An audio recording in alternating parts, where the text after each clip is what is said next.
अरिजीत सिंह के playback singing से retirement के अनाउंसमेंट ने इस साल म्यूजिक इंडस्ट्री को और उनके करोड़ों फैंस को काफी सरप्राइज किया था।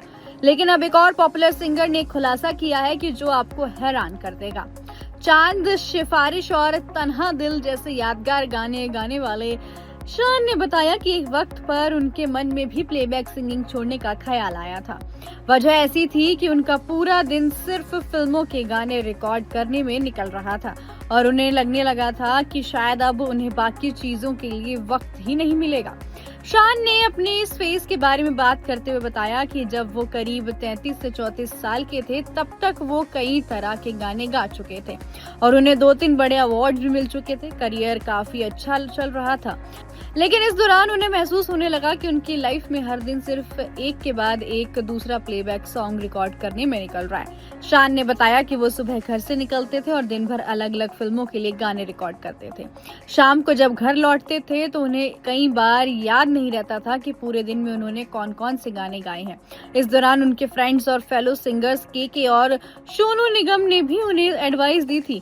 दोनों ने शान से कहा था कि उन्हें अपने लिए एक स्टैंडर्ड मेंटेन करना चाहिए और हर प्रोजेक्ट के लिए गाने की जरूरत नहीं है। लेकिन शान का जवाब अलग था। उन्होंने कहा था कि अगर कोई उन्हें प्यार से बुलाकर गाना गाने के लिए कहता है तो वो उसे मना कैसे कर सकते हैं। इसी वजह से वो लगातार प्लेबैक सिंगिंग करते रहे और हर तरह के प्रोजेक्ट्स के लिए अपनी आवाज देते रहे।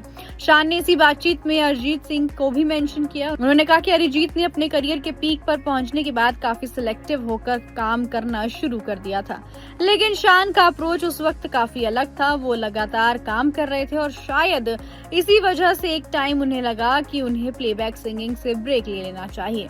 लेकिन शान ने इस पूरे फेज को काफी इंटरेस्टिंग अंदाज में डिस्क्राइब किया। उन्होंने मजाकिया अंदाज में कहा कि शायद उनकी ये बात ऊपर वाले तक भी पहुंच गई थी, क्योंकि उस टाइम के बाद उन्हें खुद प्लेबैक सिंगिंग छोड़ने की जरूरत नहीं पड़ी। शान ने इस बात को मुस्कुराते हुए बताया और कहा कि ऐसा लगा कि जैसे ऊपर वाले ने उन्हें कहा हो कि तुम्हें छोड़ने की जरूरत नहीं है। फिलहाल शान की दी हुई स्टेटमेंट काफी ज्यादा वायरल हो रही है। So what's your take on this? Please do comment और ऐसे एंटरटेनमेंट से जुड़ी खबरों के लिए देखते रहिए फिल्मी बीट।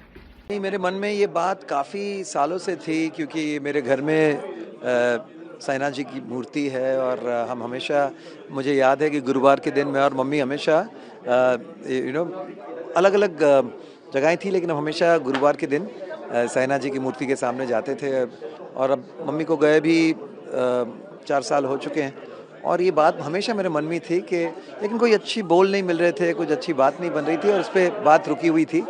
लेकिन फिर जब मैं उस दिन जा रहा था जापान, तो बहुत कम वक्त था और लल जी बोले कि जल्दी गा कर जाओ नहीं तो मिस हो जाएगा। मैं बोला नहीं मैं आता हूँ, वहीं से फ्लाइट पकड़ के गया। तो सो आई थिंक जब बुलावा आता है, चाहे शिरडी हो या फिर उनके लिए भजन गाना भी, साइना जी ही जब चाहते हैं तभी होता है। Subscribe to One India and never miss an update. Download the One India app now.